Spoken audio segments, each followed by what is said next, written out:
Welcome back, ladies and gentlemen, to USVA SOL Review by Standard. I really do enjoy that you keep coming back and watching these videos. I hope that you are finding that you're having success with these, as I've found that my students are beginning to have success with these. I think if you do put in the little bit of time that it requires and a little bit of thought, that these are really going to help you on the larger SOLs. I've seen them begin working on unit assessments as well.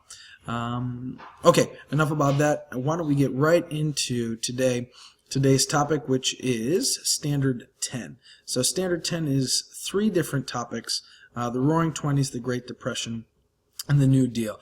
So today we are going to take a look at all of these things. However, we are not going to have a unit activity at the end. So the first part of the standard is the Roaring Twenties. Okay. A lot of little different things, however, we can find one common theme in them together.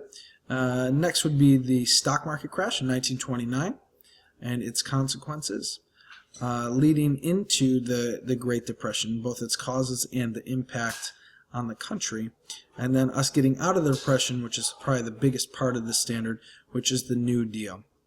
All right, and that is Mr. FDR. So why don't we get right into it, talk about the Roaring Twenties first. So the Roaring Twenties is defined, and we finally get to see scope into USVA history with mass media and communication. So we get radio broadcasts. Not only is news being put on that, but also jazz and blues and swing music is getting put on the radio for the first time, and people all around the country are getting to listen to the same thing. Also, fireside chats. No president is going to use that more than FDR, Franklin Delano Roosevelt, because he's really going to use the radio as a medium for him to get his messages out to the people and really be able to relate to them. Talk about that a little bit later. Also, for the first time, we're getting to see movies. Now, these are not, what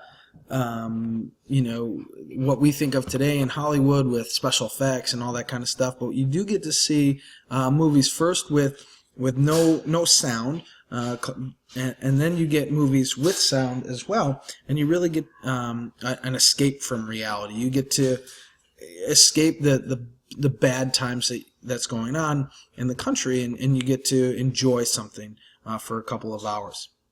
Newspapers and magazine are also going to be shaping cultural norms, meaning, here's what it looks like to be a woman during this time period. Sparked fads, much like we're going to look at with the flapper dresses with women. It's going to show what people like and what people should, quote unquote, look like. All right, the challenge of traditional views. That's another big thing in the 20s, most notably defined by the Scopes trial. Science teacher, Tennessee, gets arrested and convicted for teaching Darwin's theory rather than teaching creationism. Kind of crazy to think that he gets reprimanded for teaching quote-unquote science, but he does, and that's kind of crazy. So it shows religion and how important it was at the time. Also, women, with the 19th Amendment, 1920, they get the right to vote, and it spurs on this independence for them. And nothing defines them more during the 20s than the flapper dress. Flappers, women are going to become known as flappers, these free-flowing dresses, being more risque, being out there, getting, smoking, drinking, dancing in public for the first time in many of their lives. And it's really spurred on by the 19th Amendment. Also, immigration, it goes way down. The views of immigrants goes down. The new Ku Klux Klan emerges and targets not only African Americans anymore, but now immigrants, anybody who's not a WASP, a white Anglo-Saxon Protestant anymore. Irish Catholics are targeted. Other immigrants are targeted as well. So the Klan reaches its all-time high during the 1920s. And then there's Prohibition. With the 18th Amendment, the sale and manufacture of alcohol is illegal, but this leads to organized crime. Leaders like Al Capone, Lucky Luciano are going to come out and start smuggling alcohol into the country and selling it, because even though the amendment says there's no more alcohol to be sold or made, it is definitely made and is definitely drank during the 1920s. All right, so that is for the Roaring Twenties. Okay, let's slip into the Great Depression. Okay, so let's first, it is defined by the stock market crash of 1929. Business was booming. The 20s were great for business, but investments are going to be made on loaned money. Over speculation is going to rule the day, where people are technically putting money in, but it's just on paper. There's no actual money behind it. And businesses are going to realize that. Stocks go down, values go down, and there's no money to back it up. Credit is just, it goes crazy. Anybody can get credit, and it doesn't matter. There's no such thing as a credit score then. So credit is just given to anybody and everybody, and it becomes a major issue. These business failures lead to bankruptcies, businesses going out of business, losing money, having to give it to stockholders, and it's really bad. Bank deposits were invested into the market, and therefore banks are going to begin going out of business too, because all of those deposits are being put in. Therefore, there's no money when people come back to the banks, and that's going to be really bad for the American people. After the market collapse, like I just said, the banks are going to run out of money, and it's not good at all. All right, so what are the consequences? Clients panic, begin taking their money right out of the stock market, and there's not any money to give them after a while. They go to the banks to try and get money. There's no money there. So everybody's running out of money, including the average American, and things are really bad. No new investments. Nobody trusts banks anymore. Nobody trusts the stock market anymore. Therefore, there's no business ventures that, besides the major businesses that can afford this, that are going to stick around. All right, what else happens during the Great Depression? Okay, so not only the stock market crash, but we have some other things too. The Federal Reserve fails to prevent the collapse of the banking system. Over speculation, loans being given out so much. The Federal Reserve, the federal government can't do anything about that, and it just goes and goes until we peak and hit a bad point. Also, we have high protective tariffs. The Hawley-Smoot Act creates the biggest tariff ever created. And this is a really bad thing, because it strangles world trade. Nobody wants to trade with us. We don't want to trade with anybody else. It becomes really bad.